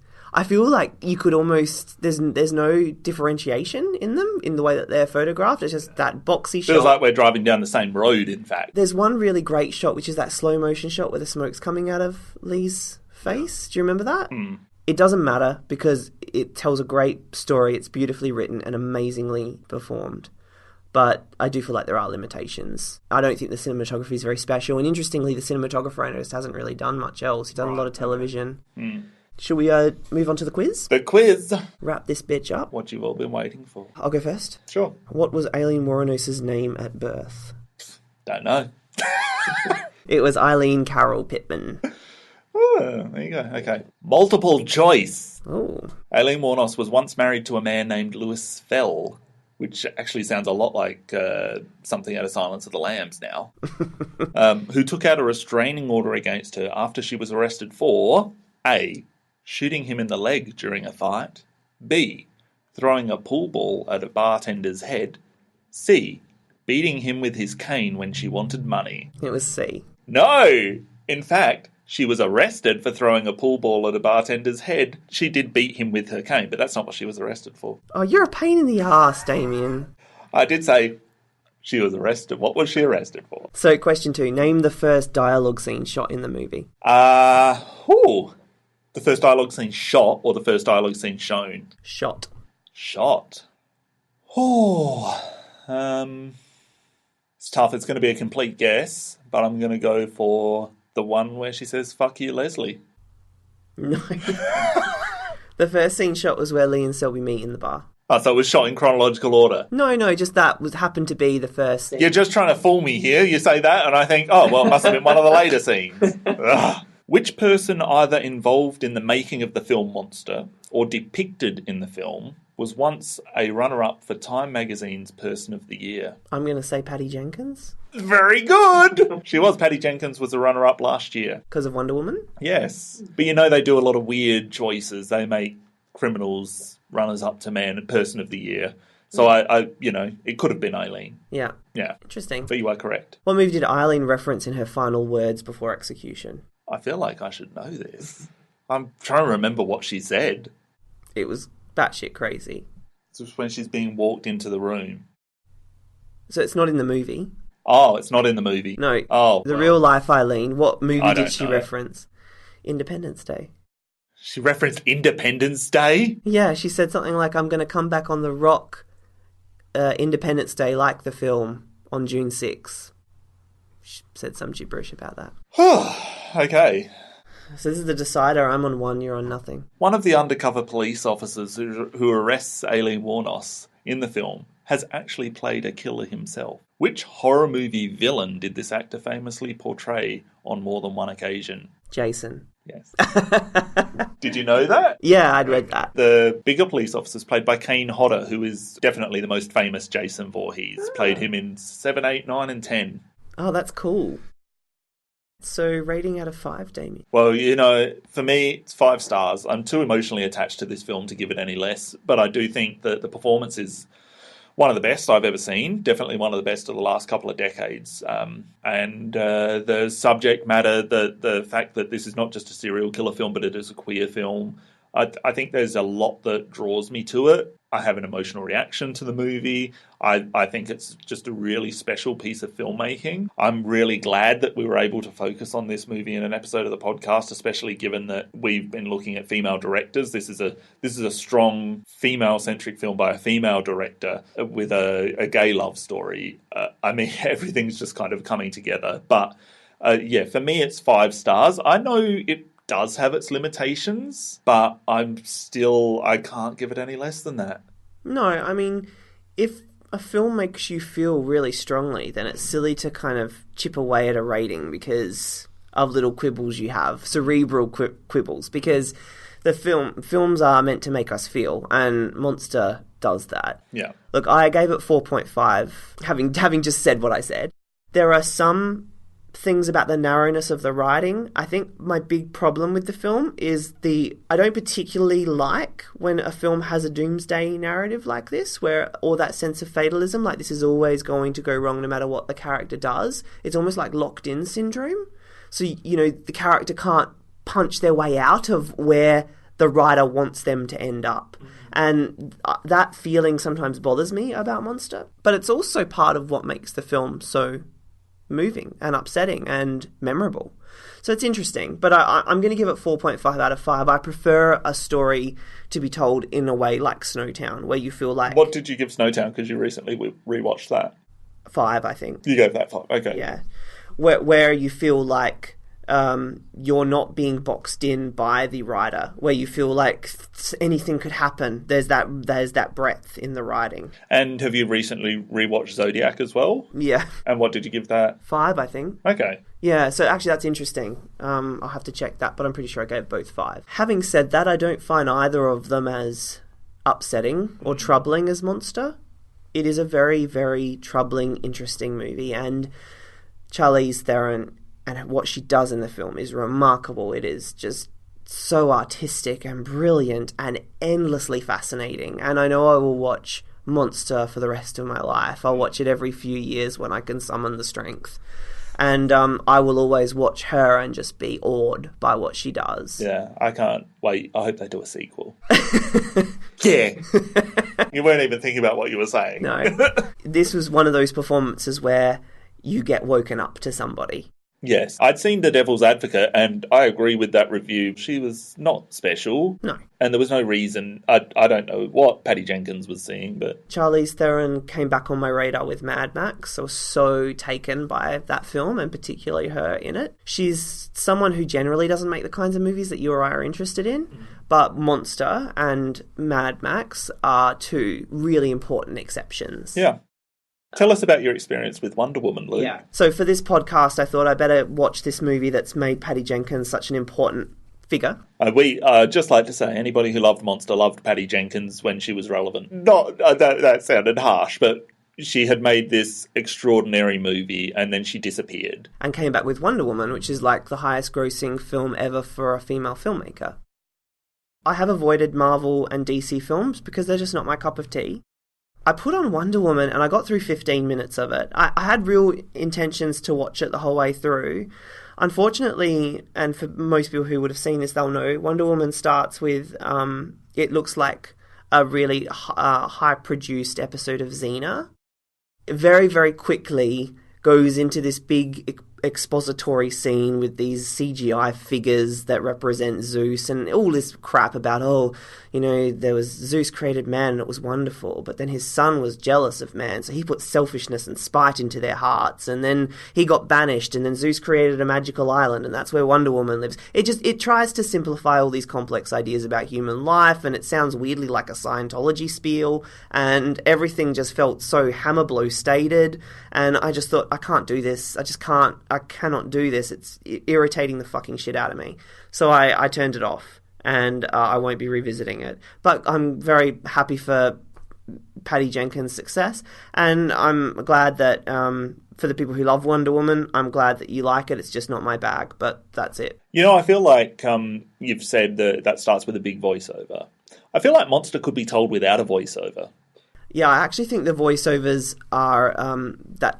I agree with that review, that's sort of where you don't feel Lee as much in them. I mean, you get some information that is helpful, but I feel like the visuals of this movie are so much stronger than the information that you get from the voiceovers, unlike something like Goodfellas, where the voiceovers are just as essential to the experience as the action that you're watching. That wraps up our episode on Monster and season 2 of this podcast. Woo! I know. I can't believe 20 episodes, Damien. I know, and a few specials as well. So 23 episodes. If you've missed any of them, you can check them out on YouTube. Just search for Celluloid Junkies, or on celluloidjunkies.com. And we have also started posting some articles on celluloidjunkies.com. So if you head there and check out the blog, you'll see some reviews of movies, and we'll have some more articles coming, including during the off season. So we're going to get some stuff up there that should be really interesting to people who like this podcast. That's right. And follow us on Facebook and Twitter. We're getting a little bit more active with that. We're putting up a little more content. We've been a little reluctant to do that because we hate all these podcasts that just, put your news feed through the ringer with... Well, we hate anything that puts your news feed through the ringer. Yeah, so we've been trying to avoid doing that, but we are realizing that we want to give you a little bit of content and let you know some things that are interesting to us. So we're going to try and do a little bit more of that over the next few months as we move forward into season 3. We're going to be back in October. We're going to release a Halloween episode. We haven't quite decided which horror film we're going to do. If you have any ideas or you'd like to hear one, by all means, get in touch with us and let us know. I feel like our annual Halloween episode is... it's got as much cachet as the annual Simpsons Treehouse of Horror Halloween episode now, and I feel like people will keep coming back for that. Of course they will. Thank you, Sue Russell, for giving us your interview and for being a part of this. That's just wonderfully generous of you, and your input was so valuable. And check out the book Lethal Intent about this case that she has written. Yeah, and we'll post a link to the Washington Post article that she wrote about her reaction to the film, which is really fascinating. That's it from us. You guys have a lovely life. We'll be back very, very shortly, and by all means get in touch with us. Don't be strangers. See you later. I just want to live, Lee. I just want a normal, happy life. I don't know why he did this. Because I love you. Because I love you. And I never wanted to lose you, that's all. I love you with all my heart, my soul, my mind. And I'd never let you down, alright?